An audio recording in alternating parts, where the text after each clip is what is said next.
6, we're back again. Kristi and Katie, your crime time friends. Stories, justice, laughs collide. True Crime Squad, come join the ride. Grab the clues, let's take a stand. For victims' voices, hand in hand. True Crime Squad, it's time to shine. Season 6, your turn, your time. True Crime Squad, where justice meets hilarity.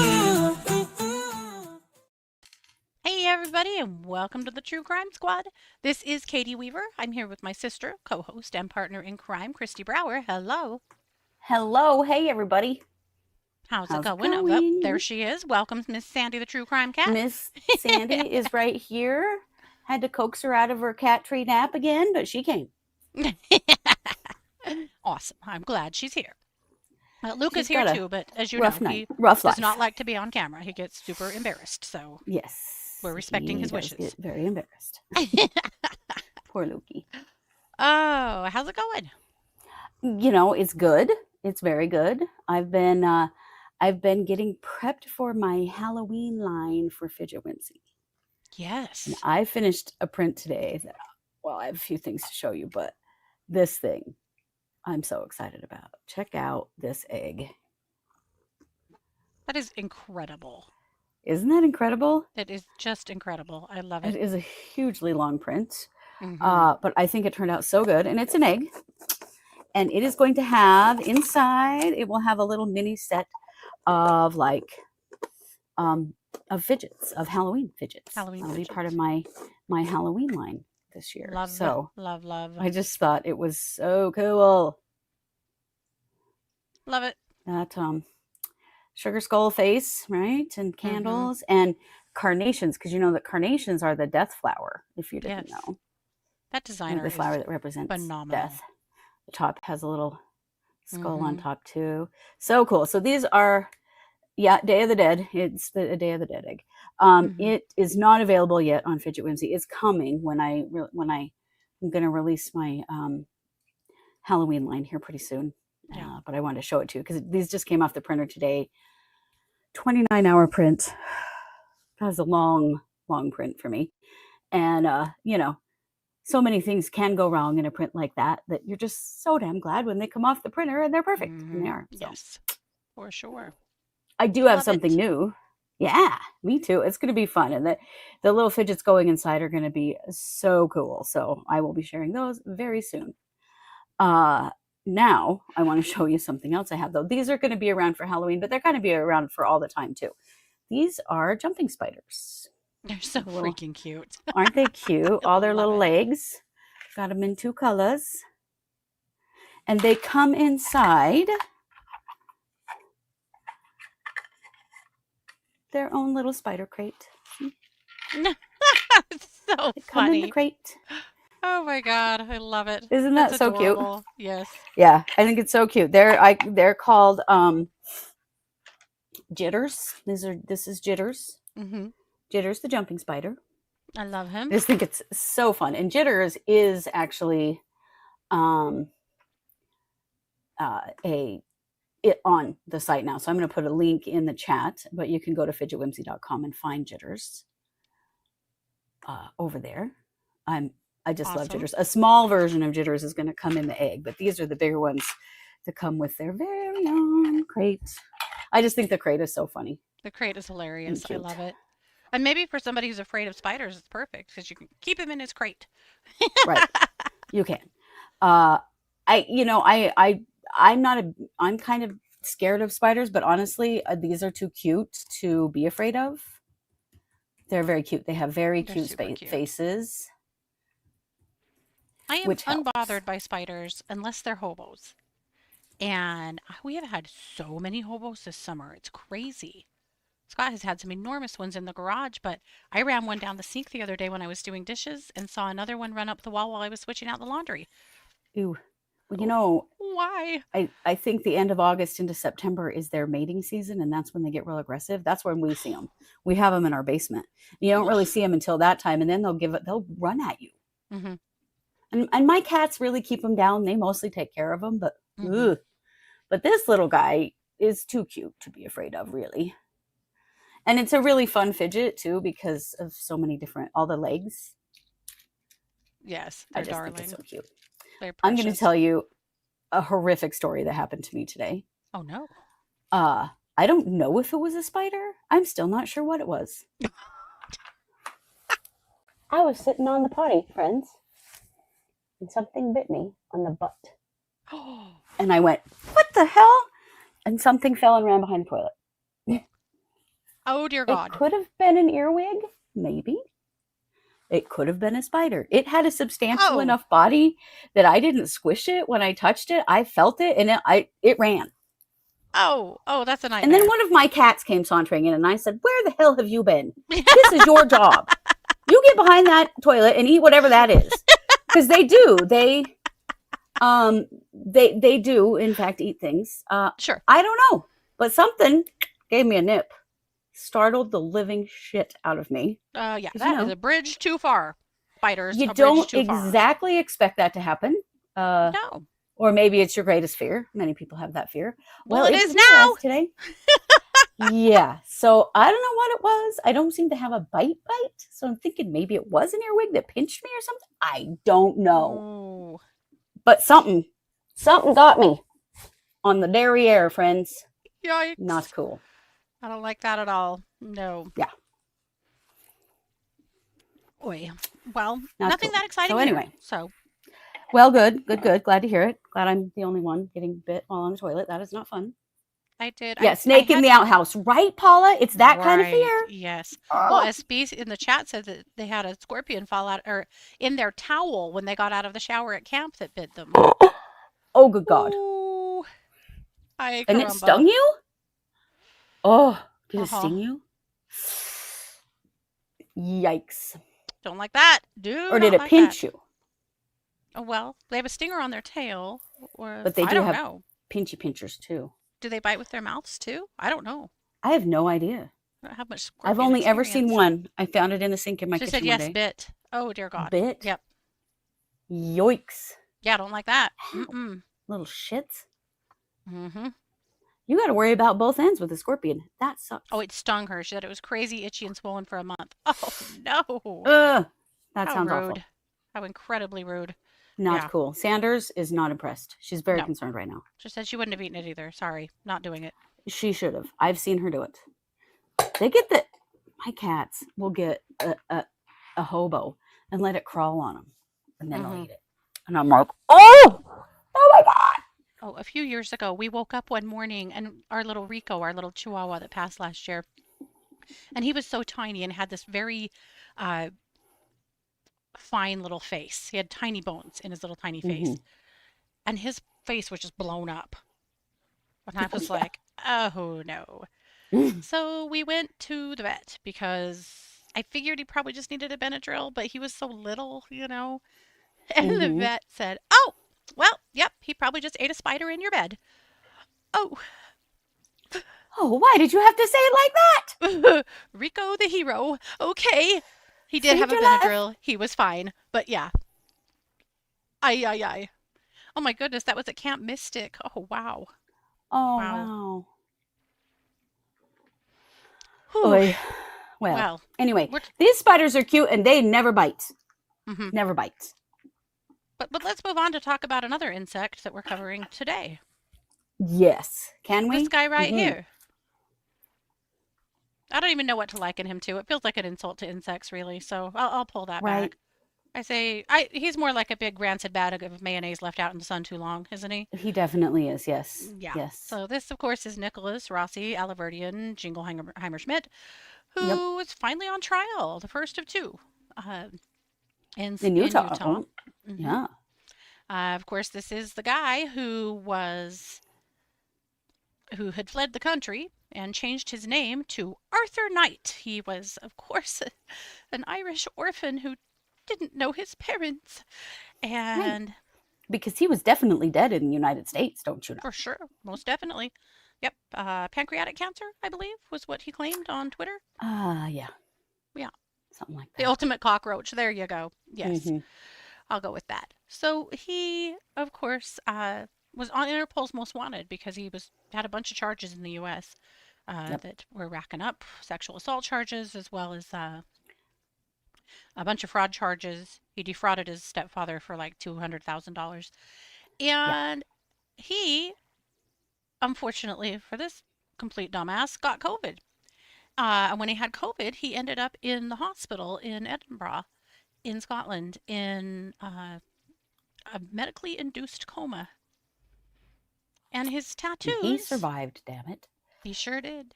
Oh, I'm glad. He has been a never-ending source of entertainment. Plus, I think his victims deserve justice in all the best ways. So I'm here for they it. do. That is true. That is true. Dying of COVID was a cop-out for this dude. For sure. Now, that was back in 2021.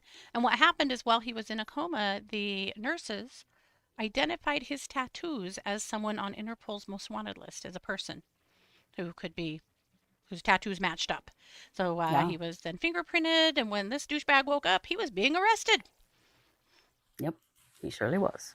With his very heavy Old English accent, and his wife as well, and pretending to be, this Irish national that he just simply was not. And but he fought extradition like a mofro. He fought really hard. As you recall, there was an incident in the Scottish jail where he was being held, where unfortunately poor Nick was being seriously mistreated. It was enough that his attorneys felt like he should definitely receive home release because he was being bullied hardcore, you guys. So bad. The other inmates were singing to him, leaving on a jet plane. You're leaving on a jet plane. They were like, we hate you and get out of here. Yes. But Can the you judge, imagine? and the extradition process literally took years. He, from COVID, ended up claiming that he needed to be in a wheelchair and on oxygen, though doctors that examined him said that they felt like there was no reason that he needed those things, but he is to this day on those things. So I don't know what to say about that. This is him in court yesterday. Yes. Yep. He did news interviews. Remember when he tried to stand in his wheelchair and fell back down? Yeah. He's really something, So we've been waiting. We were so happy when he made it back to Utah. We've been waiting for these trials to happen. Yes. The trial itself is fairly protected because the judge had issued a court order that the victim's name and face could not be shown by the press. Agree. Absolutely. Good. Absolutely. Protect her at all costs. So the trial started yesterday. It's only expected to last a few days. They're booking through everything. So yesterday was opening statements. The first witness on the stand was the victim. We also heard from the victim's mother, and we heard from a doctor that talked about why women don't report. Because this woman did not report until she saw old Nick on the news getting extradited. And she went to the prosecutor and said, this man raped me 13 years ago. So, Kristi, you're going to give us more of her testimony. We don't have a recording of that, but we do have the opening statements.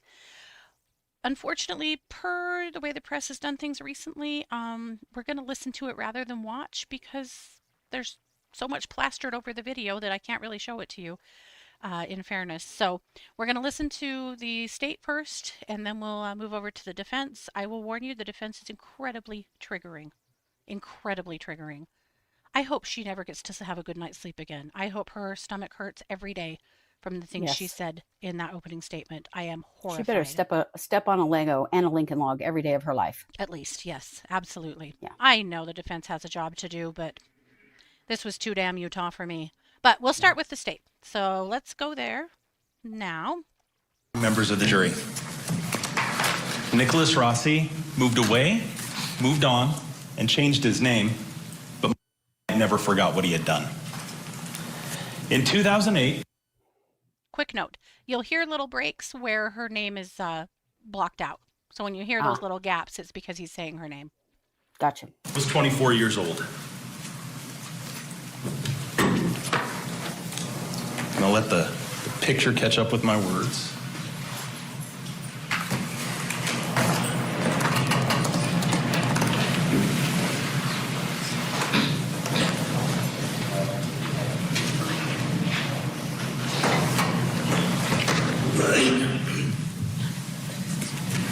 We'll come back to that. I'll keep going.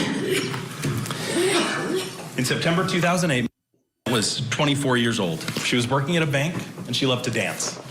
Modern dance, ballet, those sorts of dance. Then she got in an accident on a motor scooter that sent her to the ICU, to the intensive care unit.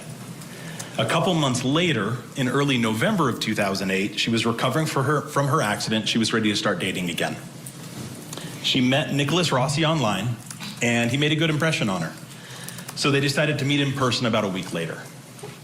Their first in-person meeting went well too, and they started dating. Nick seemed nice, educated, and smart. Very quickly, he started pressuring her to marry him. She wasn't sure, but he was very charming. And within 2 weeks after they met in person, they were engaged. They were at the mall and they stopped by a jewelry store, and he pressured her into buying the two of them engagement rings, with her being the one responsible for paying for the rings under the credit application they filled out that day. Once they were engaged, Nick started acting differently. He pressured her into lending him over $1,000. He always wanted to be the center of attention, and he became controlling. He always demanded to be the one to drive, even when they were in her car. And he insisted on being the one to make decisions, and he criticized the things she would wear. He criticized her clothing. A couple weeks after they got engaged, she had enough. She told him that she was done with the relationship. She took off her engagement ring and she threw it in her purse. They were at the mall again, and she went to the parking garage to get in her car. Instead of accepting the end of their relationship, he followed her, and when she locked herself in her car, he stood in the way of her getting out of the parking spot. And he yelled at her, and he hit her car with his hand. She was frightened, and she finally gave up, and she let him get in the car. She drove him to his house to drop him off and leave. When they got there, he refused to get out of her car. He threatened her, and he kept yelling at her for nearly an hour. Finally, he calmed down and asked her to go inside to talk. She agreed, but once inside, she told him again that their relationship was not going to work out. He got angry again. He pushed her down on the bed. He got on top of her, and he held her down. He pulled down her pants and underwear, and while she lay there terrified, he put his penis in her vagina. As soon as he was finished, she put her clothes on and she left. She told her parents that Nick had raped her, but they didn't do anything. So she gave up. You'll hear from her that she changed her phone number, but Nicholas kept emailing her. She also filed a small claims lawsuit, like a small claims suit, to get him to pay her back for the ring that he kept, that she had paid for. But he threatened her, and she just ignored his emails after that, and she never spoke to him again, and she moved on with her life. A long time has passed, but never forgot what he did to her during their month-long relationship. We ask you to pay close attention to the details she remembers from their relationship, and from the night that she ended their relationship, and he reacted in anger. A long time has passed, but there's still evidence from that time that supports her memory of what happened. You'll see the credit application from when they bought their engagement rings. You'll see an online post from Nick that saw at the beginning of their relationship. You'll see the phone records where she changed her number shortly after he sexually assaulted her. And you'll hear that was able to help Detective Coates find the house where it happened, and you'll see pictures of that house. You'll hear from his mother, who remembers Thanksgiving dinner with Nick, and also remembers when he told her and his father that Nick had raped her. You'll also hear that she remembers that his father said something insulting when he told them, so nothing happened at that time. You'll hear from Dr. Ken Roach, a clinical mental health counselor, that delayed reporting of sexual assault is common. And you'll hear testimony from him about some of the factors that can contribute to a delayed report. He'll also tell you that people who are sexually abused react in a number of different ways, and that there's no one way that someone who is sexually abused is supposed to act. You'll hear from Eric Seletstua, who was Nick's roommate back in 2008 at the apartment where Nick lived for the first couple of weeks that he and Nick were dating. Eric hasn't seen her since just seeing her in passing in the apartment, but he does vaguely remember Nick introducing to him, and he'll tell you about when Nick got the tattoo that saw on Nick's arm. He also remembers things about Nick that remembers too, like where Nick said he worked. You'll hear from who also briefly dated Nicholas Rossi in 2008, a few months before did. Now, the purposes for which you'll be able to consider testimony are very limited, and the judge will explain those limits to you when she testifies. But while she testifies, we'll ask you to consider the similarities between what she describes and what has testified. Nicholas Rossi later changed his name to Nicholas Alahverdian, and that's the name that you'll hear the attorneys and the judge use for him throughout the trial, Nicholas Alahverdian. You'll hear the other witnesses who knew him as Nicholas Rossi call him Nicholas or Nick Rossi. You'll also hear from Detective Derek Coates. He located Nicholas Alahverdian, who knew as Nicholas Rossi, in Bristol, England in 2021. He wasn't going by Nicholas Rossi or by Nicholas Alahverdian, but he was calling himself Arthur Knight. He followed up on, so Detective Coates followed up on what told him, and he compiled the evidence that she located. You'll hear that when charges were filed in this case in July of 2022, and the defendant was returned to Utah for this case, he denied being Nicholas Rossi and denied being Nicholas Alahverdian. You'll hear from Detective Coates and from Prosecutor Tamara Vasquez that he spoke in a British accent, that he claimed this case had nothing to do with him and insisted that he was Arthur Knight instead of Nicholas Rossi. Finally, in October of 2024, he admitted under oath that he was Nicholas Rossi and Nicholas Alahverdian, as the judge told you in the stipulation, that you won't hear evidence that he is Nicholas Rossi, not Arthur Knight, because he has agreed that, and so that's not an issue in this case today. Please listen carefully to the evidence throughout the trial. At the end of the evidence, the state will ask you to consider the testimony of the witnesses, to consider the circumstances of the relationship with Nick, and the things that support her memories of what happened. And we will ask you to find the defendant, Nicholas Alahverdian, guilty of rape. Thank you. Okay. So that's that. I'm glad that they get to know about the name change, because they have to limit some of that. They can't talk about the faking his death. Right. But they can know about him going by all these different names and being extradited from the UK. Mm-hmm. Like, all of that supports the sketchy, he took off to make sure he didn't get in trouble for this bullshit. Yeah, for sure. Also, the other woman that he mentioned that's testifying, she is the other victim. Though yes. Her testimony is limited as well, that she is the other victim, right. Whose trial will be, his trial for raping her will be next month. He also got married for a short time while he was in Utah, and for 4 months, and that marriage ended in her claims. Her claim on the divorce applicant was extreme emotional abuse. I mean, in less than a month, why am I not surprised? This asshole managed to absolutely F this girl's life in so many ways. Yeah. So let's hear from this defense attorney. Well, I'll just let it go. The smirk that I captured here is pretty much the smirk on her face the entire time she's talking, in case you're wondering. Going to the thrift store. I love the smell in the air. I love putting on my headphones and going up and down the aisles and looking for my next treasure. And it's not just clothes or shoes or a funky lamp. The thrift store is actually a great place to get puzzles. I don't know if you guys knew that. It can burn you though. I've been burned by getting a puzzle at the thrift store before. I was there at Savers. It's a cute little puzzle box I see. It's got a cross-stitch dog on it.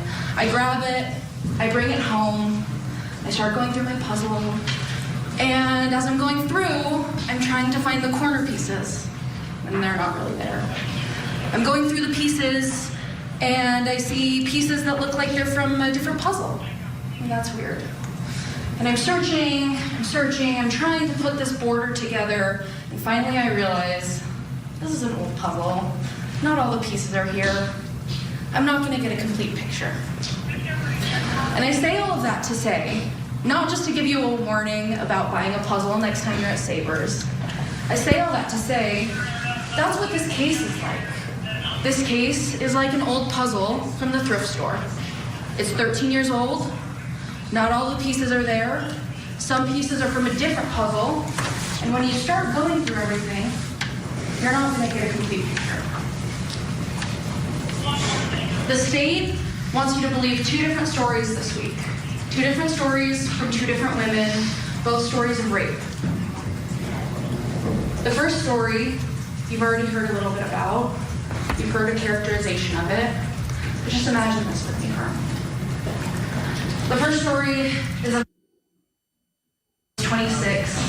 She's kind of at the peak of her young adulthood. Just getting started, getting things going. And at that peak, she gets into an accident. An accident that leaves her with a serious brain injury, a TBI.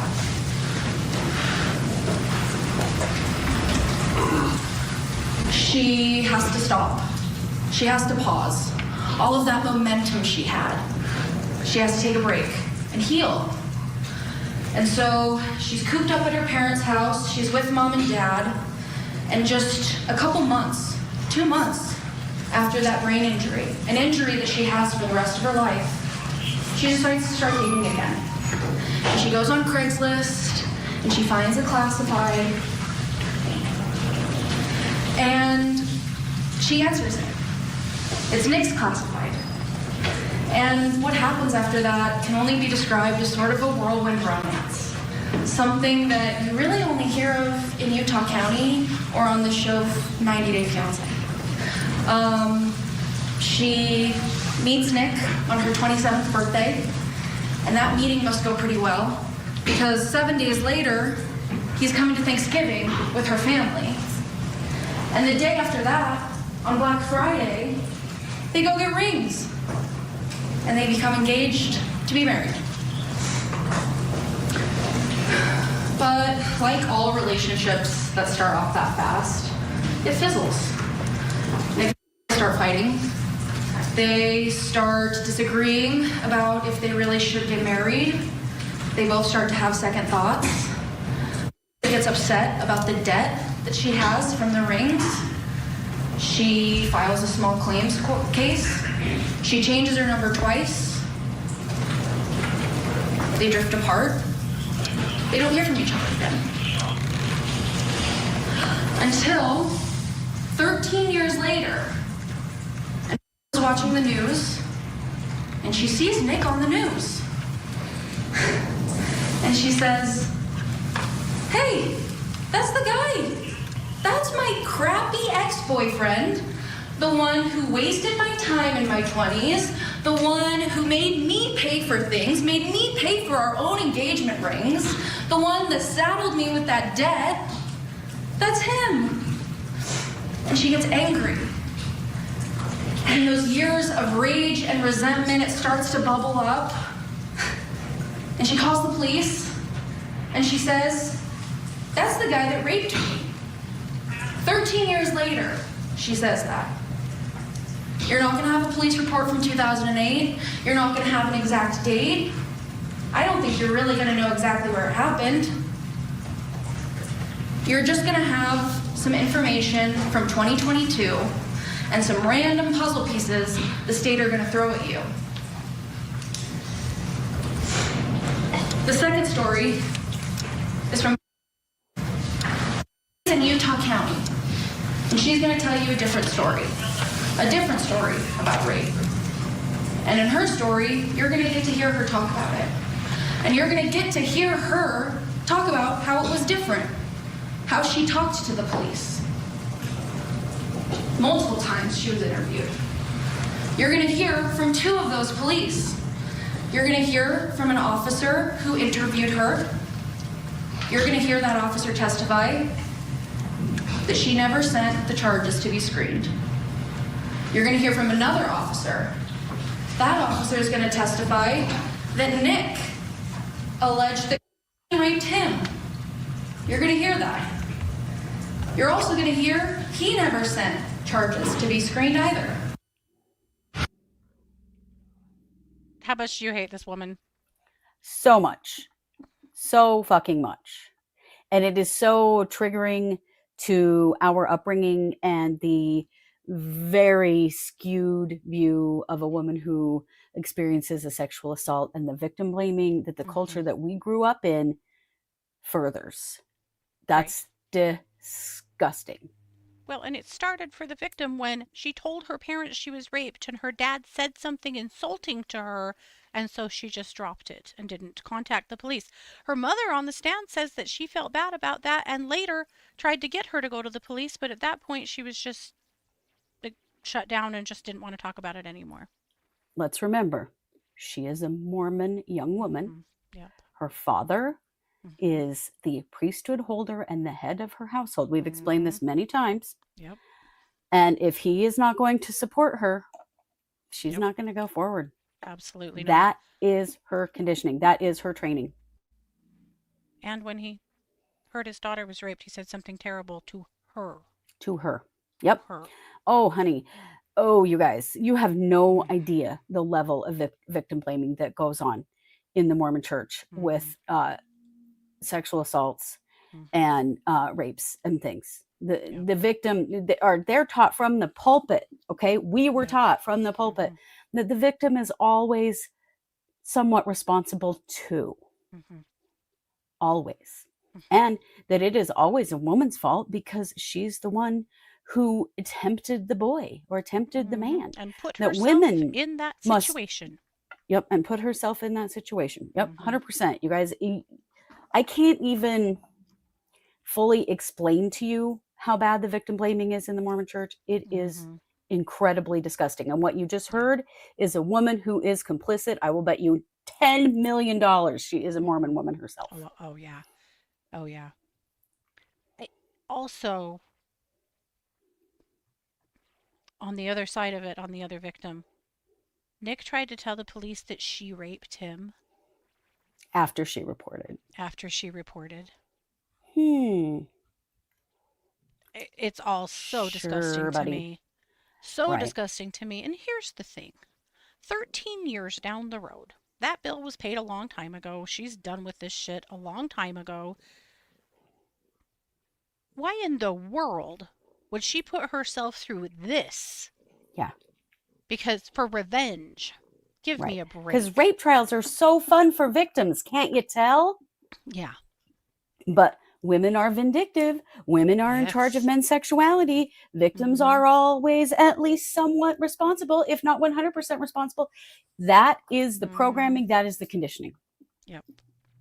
Also, the father is the head of the household. And if the dad doesn't believe her and says something ignorant to her, that will end it for her. This just dies on the carpet. Yep. But she didn't just decide this happened 13 years later. She reported it to her parents when it happened. She changed her phone number 2 times. She tried to sue him for the ring. She tried to get out from under this fucking moron. Yeah. She didn't just make this up 13 years later. There's plenty of evidence that that's not the case at all. At all. Nope. I was so pissed off and disgusted when I listened to that. She is a pathetic human being that she did not have to victim blame in order to present a defense. That was a choice. And now she's victim blaming both.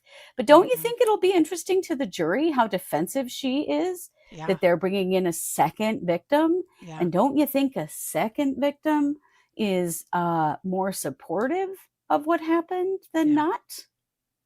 And that she reported to the police and got no fucking help? Right. Shocker. I believe with the second victim, there's DNA. Yeah, I believe this case is the wild card. Yeah. And this is Utah. This case is the wild card. This could go either way for me.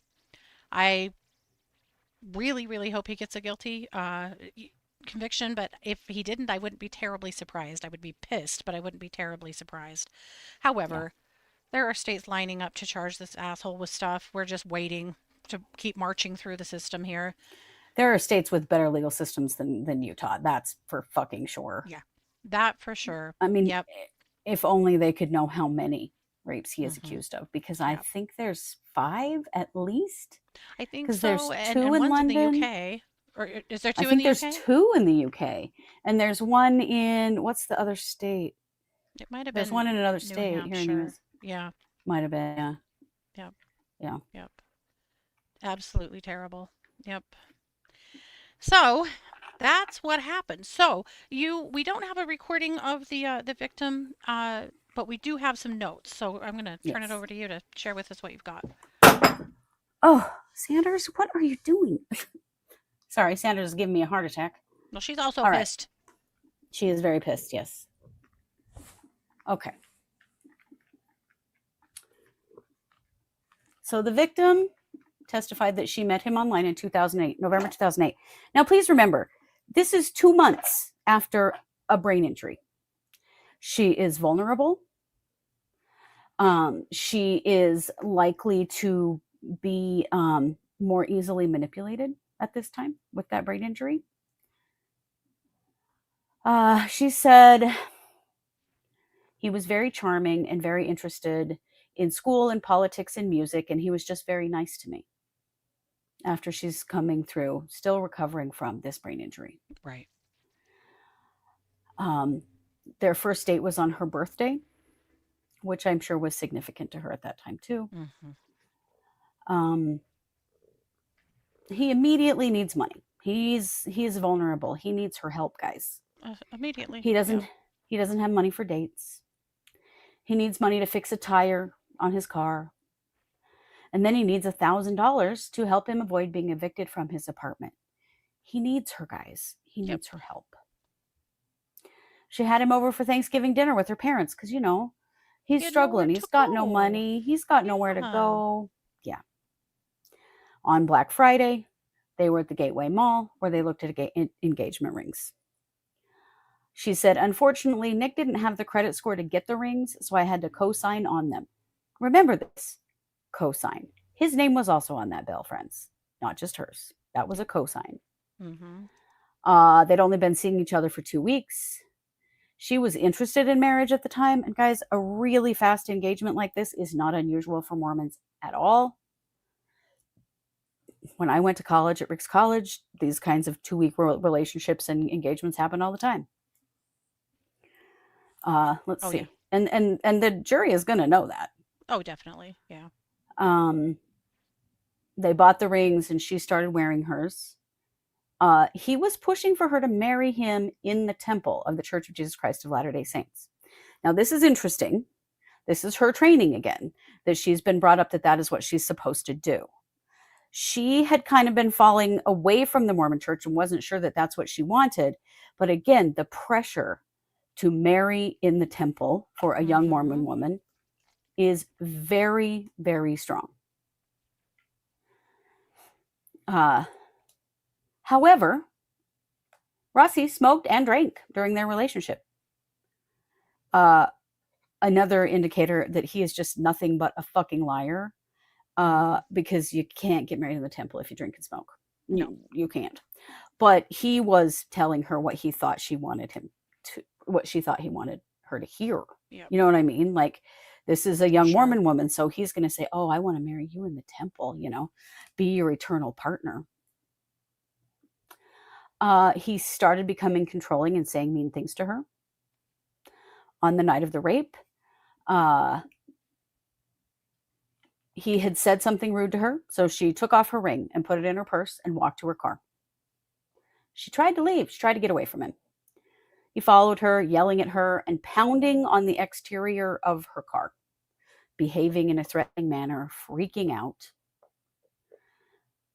She couldn't pull away because of his behavior, so she finally lets him in the car to try to settle him down and drove him home, you know, because again, he needs her. He's pathetic. Yeah. Yeah. On the drive home, he calmed down. So she says she agreed to go in the house to talk to him. The prosecutor said, were you thinking of going inside to rekindle the relationship? She said, I was more to the point of, let's just end it. She wanted to go in and the relationship be done. She went inside with him. She was in his bedroom talking to him. One thing you have to consider here is that he's not been physically violent to her before. At this point, he's been emotionally abusive and he's punched her car, but he's not indicated that he's any kind of physical threat to her. And you can tell that by the fact that she let him back in her car and that she went in the house with him. She didn't expect that he was going to hurt her. No. She says he pushed her down on the bed, held her down, and raped her. Guys, this young girl was likely a virgin. Oh, very likely. Yeah. Mormon girl, considering a marriage in the Mormon temple, very Mhm. likely had never had sex or had very little sexual experience in Yeah. her life. She was terrified and Mhm. just froze, which is what happens to a lot of people when they get sexually Yeah. assaulted. She left his house and decided she was never going to see him again. He did continue to talk to her after that, and she changed her phone number so that he couldn't. She said that she was more of a timid person back then. Of course she was, because she was coming off a traumatic brain injury. I can't even, Right. if you have ever known anyone with a traumatic brain injury, how vulnerable they are, particularly while still healing up. Well, yeah, This is it such a hadn't been very terrible, long. Yeah. no. The advantage taken of her in a Oh, very vulnerable time is so disgusting. and it's so obvious. Yeah. Yeah, it surely is. She exchanged some emails with him, but she never saw him in person again. She sold her engagement ring, but then it had to pay for both rings. Well, you know why that is because even though his name, this was a co-sign, that means his Mhm. name was on that bill too. He never paid a dime. No. She took him to And small he claims also didn't court. return the ring. He kept it. Yeah, he kept the ring. Of course, because it was a value. He could sell it Mhm. He probably because, sold it right away. Yeah. he probably did. Yeah. She tried to take him to small claims court to sue him over the bill. He sent her a cease and desist letter, which sounds just like him. He probably wrote it himself. And he was harassing her. And so she dropped the court proceeding because she was afraid of him. Mhm. She told the jury that she had told her parents that she had been assaulted, but her father made a rude comment and dismissed me. That's what she said. My father made a rude comment and dismissed me. Yep. Remember, guys, that dad has a lot of power Yep. in a Mormon home. And because he dismissed her, mom did too. Yeah. He probably said something like, well, what'd you go in the bedroom with him for? What were Mhm. you wearing? Well, that was stupid. Or I'm no sure one's it going was to want to marry something you very, now. yeah, no one's Or going to there want to goes your marry you temple now. recommend. Yeah. Yep. She said she didn't go to the police because of her parents' reaction. She said she never spoke to Rossi again. But in 2022, she was scrolling on her phone when she saw a news item about him in Utah County. Yeah. She texted a friend to explain the situation, and they helped her reach out to the police because they were already extraditing him back to Utah Mhm. for a sexual assault. Yep. The defense asked her if she'd ever experienced physical abuse from Rossi before. And she said no, which is pretty obvious by her behavior. She was Yeah. not protecting herself physically. She did not expect this to happen. No. But she did say that she had let him know the relationship was over. The defense attorney, did a lot of victim blaming, like, well, you gave him a ride home. Was she supposed to know that he was going to rape her when she's just trying to end a relationship with him? Right. It It's was her fault for also driving him home. right in Fuck you, December lady. in Utah. Yeah, It was very very, cold. very cold. She's a kind person. She's Mm-hmm. obviously already helped him. Mm-hmm.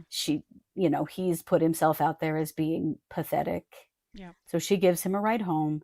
She does not expect him to be a physical danger to her, Yeah. obviously. But she was somehow supposed to not give him a ride home because then it's her fault if she gets raped. Jesus Christ, this is such triggering, ignorant It's so bullshit. gross. Yeah. God, I cannot stand that woman. I know. She might as well have asked her what she was wearing. I mean, Oh, honestly. for sure. Really. Yeah. So that is what the victim had to say in court. This poor young woman, my God. And to imply that she never said anything about there being a rape until 13 years later, what a lie.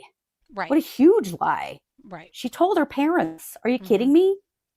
Yeah. Which was probably extremely hard for her. She was probably very much afraid that she was going to be In trouble. discounted and in Mhm. trouble with her parents over it. Yep. Right, Well, Bethy? How dare she cause him to rape? Ugh, Yeah. disgusting.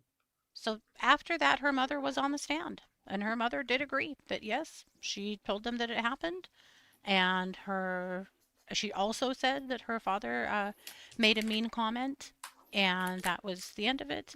And that after she thought about it for a while, she realized that she probably ought to encourage her to talk to the police, so she did. And she said at that point she was just so shut down from all of it that they just didn't do anything. Right. Right. Because at this point, if her dad doesn't believe her, Right. Who else is going to? who else is going to? Mm-hmm. It's so important to understand the cultural ramifications of that. Yep. And that's such a typical Mormon reaction, honestly. Mm-hmm. We grew up all around that shit. Our parents would never have reacted that way. Oh, no. Fortunately for us. Definitely But not. No. other people around us, friends and their parents, oh, hell yes. Oh, definitely. Yeah. Yeah. Yeah. After that, they did have the doctor on the stand, a doctor who talked about why women don't report. And, we heard a little bit about that from the state. So I mean, this today, is a great example. Just listen to that fucking defense attorney and you know exactly Mhm. why women don't report. exactly, just like that. So today, the other victim was expected to testify, as well as the roommate of Nick and some police officers. That's what I know of. But I wanted to give you a little snapshot of his predatory history. So in 2008, now remember, this rape happened in 2008. Right. Earlier in the year in 2008, he was convicted of 2 sexual assaults at Sinclair Community College in Dayton, Ohio. Right. Then he moved. He also was then at that point a sex offender, and he did not register as a sex offender in Utah. Comes Unfortunately, to the jury won't get to know that. no, these are That things the sucks. jury, most of this the jury will never know. But so so anyway, then in 2008, in September, he raped an ex-girlfriend in Orem. And now we know actually this isn't complete because we know he actually in 2008 rapes 2 women in Utah during that time. Mhm. Then in That's one reason 2000, why I think they get to bring the other girl in is Mhm. because it shows a pattern because they were so close together in the same area. Yeah, yep. Then in 2009, he stalks ex-girlfriend in Rhode Island after returning to the state and failing to return as a sex offender and catches some charges there. Then in 2010, 2011, 4 women in Pawtucket, Rhode Island file complaints against him. One of them was his first wife. Then in 2015, he marries his second wife. She complains of extreme abuse from their filing. It's not in this report, but another one. And they divorce after 7 months. She was also a Mormon. That Mm-hmm. second wife is also a Mormon. Is also a Mormon. Yep. Every single one of these women, too, that he had any relationship with, he took advantage of financially. Every single one of them. Yep. In 2017, he's accused of fraud after taking out $200,000 in credit cards and loans under his foster parents' name in Ohio. Mm-hmm. Also in 2017, he has allegedly rapes a woman in Essex, England.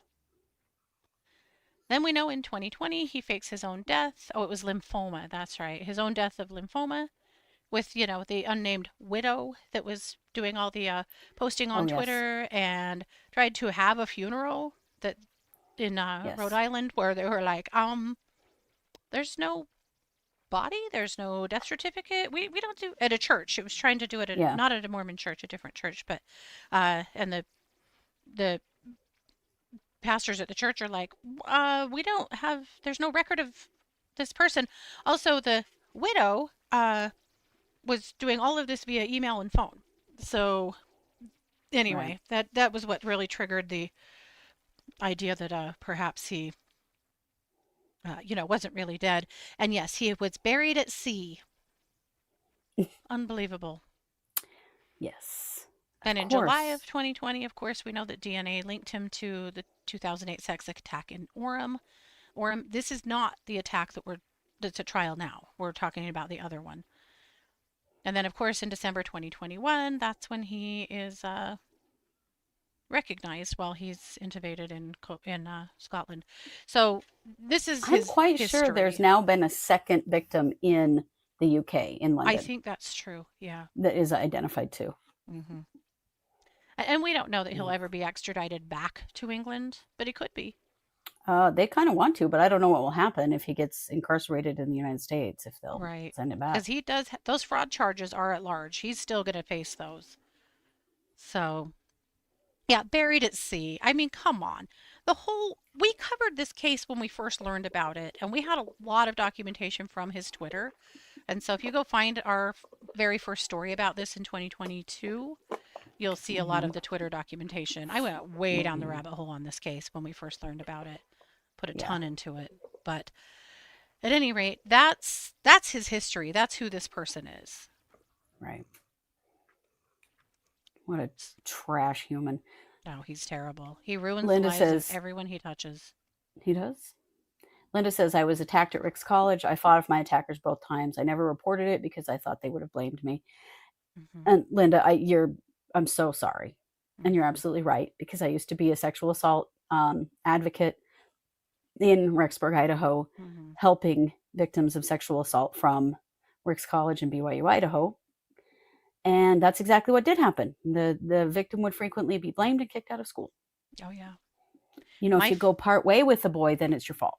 yep. That's exactly, if you let them kiss you or touch you or you go in their bedroom, then that is your fault. hmm And you You have opened the gotten door for yourself, this. you Yep. open the door. That is the Yep. horse shit that is taught Oh to young yeah. women in the Mormon church. My first year of college at Rick's, I was in the home economics department, so it was all girls, and our advisor called us all in and sat us down, and she said, "I'm going to tell you something that I've been asked not to share."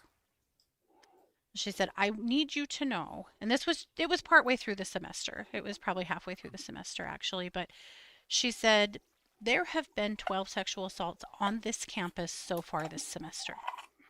She said, "You haven't heard about them This because is a small school, guys. yeah, This at is that not time a big school. especially. At that time, it was a No, small junior college. small junior college." She said that the administration had asked the staff not to share these things with the students because it would just be upsetting. And she felt like, no, I'm in charge of all of these young ladies, and how could I not share this with them? So Yes. she gave us a huge lecture about not going anywhere on campus alone. Many of the assaults had happened to girls leaving the testing center, walking back to their dorms. Yes.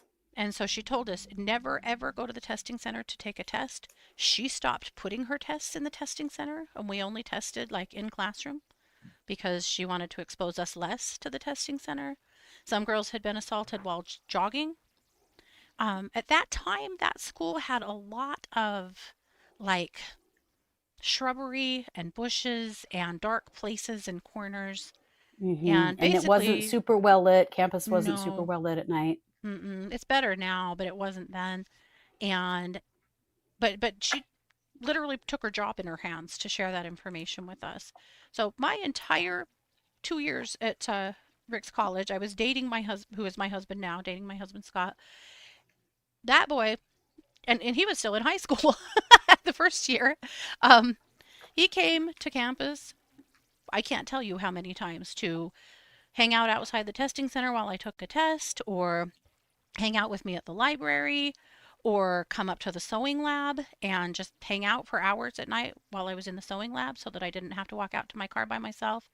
I mean, he just, for 2 years while I was at that school, was just a constant figure. He wasn't even a student there, but was just there constantly just to make sure that I was okay. Because I didn't have a roommate, so I lived at home. I lived with my family. I was, Right. it's not, I lived a few blocks from the school, in fact, but it became a very unsafe place. And Hmm. that's what he did for 2 years, was basically just bodyguarded me coming in and out of testing centers and, the sewing labs and stuff to make sure that I was safe. It and because I was in all these sewing classes and you had to go to the lab to sew, sometimes you'd be there until late, late at night trying to knock all your projects out. And Yeah. yep, and that's just how we did it to make sure I was okay. And that was before cell Absolutely. phones, That was before Yeah, you we could didn't have just text and phones. say, I'm ready to leave now or whatnot. You just were there. You just had to Yeah. be there. Yep. Well, we also were lucky in the fact that our dad was a barber in Rexburg at the Mm-hmm. time we were in Ricks College. We were at Ricks College, and his customers were the president of the school, Yeah. the city prosecutor, police officers, judges. We knew way more about the crime that happened on the on the school's campus than most people did because our dad told us all those things, and our mom bought us pepper spray Yeah. because we knew. Mm-hmm. There was this, and it's still there. This stupid attitude that Rexburg is America's family community and it's And super safe. safe. Yep. And you send your kids to college there and you don't have to worry about them. They're not going to be harmed. Bullshit. Mm-hmm. Yes, they are.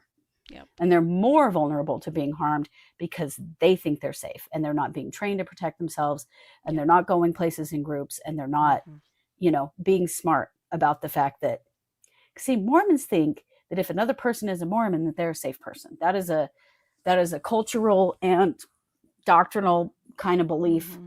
I that think that's we were prevalent all in a lot given. of religions, but yeah, that's It been is. But they around just think, here. oh, well, Yeah. I'm just at school with all these other people are Mormons. They're not, no one's going to hurt me. Mormons don't do bad Yep. things. Yeah, they do. Everybody does Bad things. things. Yep. Yep. Mm, But that unfortunately has been a strong belief around here. Yep. yeah. And it introduces girls to sexual assault and also domestic violence and things because they literally think those things couldn't happen to them. Well, they're naive. They've grown up Mm-hmm. in purity culture. Mm-hmm. And then this kind of shit happens because there are predators Yep. like Nick, Alahverdian, and Rossi Yep. who take Exactly. advantage. So fingers crossed that there is a very shrewd jury in front of Nick that God, I hope sees so. and hears the truth of all of this and not that stupid puzzle pieces argument. All the puzzle Yeah, pieces that's fit, so bro. stupid. I don't know what you're talking about. Yeah, I They don't hear any actually missing ended up puzzle having pieces. an outside of the jury argument about that. The state said, I take exception to that. Yeah. Uh, Implying that the state isn't telling them everything yep, to the implying jury. that we're being somehow dishonest or leaving things out. Yeah, Do you want to fill in the other puzzle pieces? He was already a convicted sex offender. He Yep. ran from reporting. He faked his own death to go to the UK to avoid prosecution. Yep. Those are the missing puzzle Missing pieces, puzzle and they're not being pieces. allowed to tell them. Yep. Yep. So that's where we are. Trash. Yeah. Wow. So we're going to hold space that we have a kick-ass jury here that really sees through the bullshit and sees what's really real here. Huge props to the victim. She has been incredibly brave to bring this to the table at all. I hate that she's been insulted like this by the defense, though I'm sure she expected it. I'm sure this prosecution prepped her for that, but I really hate that it happened to her like this. But holding a lot of space. And props to her mom for getting on the stand and being honest about what they did and said. Yes. That's got to go a long ways with the jury. That she's Mhm. like, yep, this happened. She told Yep. us. My husband was an ass about it. Yep. Yep. That's big. Yeah, not a lot of Mormon wives would speak publicly against their husband like that. Yep. It kind of makes me wonder if he's not around any longer because he's Makes not me on wonder. the stand. Yeah. Interesting. So, this is supposed to wrap up this week. It's not supposed to last. The state said they thought they needed 3 days. So, tomorrow night on case updates, we'll update today and go from there. Yeah. Just want to remind you that we are going to be traveling and we will not be live on Thursday. So just 3 shows this week. Yep. Because we're going to be at Cyndi Lauper. Yes, we are. I already got my nails. I tried on my whole outfit today. I cut up my Nice. t-shirt I'm wearing because it was too lame. I got a tutu. I've got fishnet stockings. I've got the net gloves. I've got, I don't even know. I've got all kinds of stuff. You are I'm so really doing excited. it up. Quite a bit more than me, I to be am. honest. I am really working on a side ponytail, however. Oh, But I the can't first wait. time I did it, it was like low. And I'm like, this just looks stupid. And I realized, I think we wore them higher, didn't we? We're like up I here. think we did. Yeah. I got to try again. Yeah. Yeah. And also, it might just look stupid. But But I here we don't think are. it'll look stupid. It just feels different because you haven't worn it that way in so long. And so, You know? yeah. You're used to putting it up in the back instead of to the side. Yeah. I promise we will get pics. Absolutely. Yep. Yes. So, thanks you guys so much for being here. Thank you for being a part of the SWAD. SWAD. That's a new one. I don't know what Squad. that means. Please like, share, follow, and leave a comment. That helps the algorithm for us a lot, and we appreciate it very much. You can always tip us if you'd like to through the super chat or over on Buy Me a Coffee. And you can get to Buy Me a Coffee by going to truecrimesquad.com and finding that link. And again, just so much appreciation to all of our listeners. I was thinking about this again last night after seeing someone else's chat room and some really ugly things happening, thinking we have the best chatters in all of true crime. I will die on that hill. You guys are amazing. And I really appreciate this respect, the kindness, the you guys are amazing. participation. Yeah, you're amazing. So thank you always. With that being said, Thank you, Erin. yes, thank you, Erin, very much. You guys have a good one. We'll be back tomorrow night at 6 p.m. for case updates. This has been yet another production of the True Crime Squad. Bye, everybody.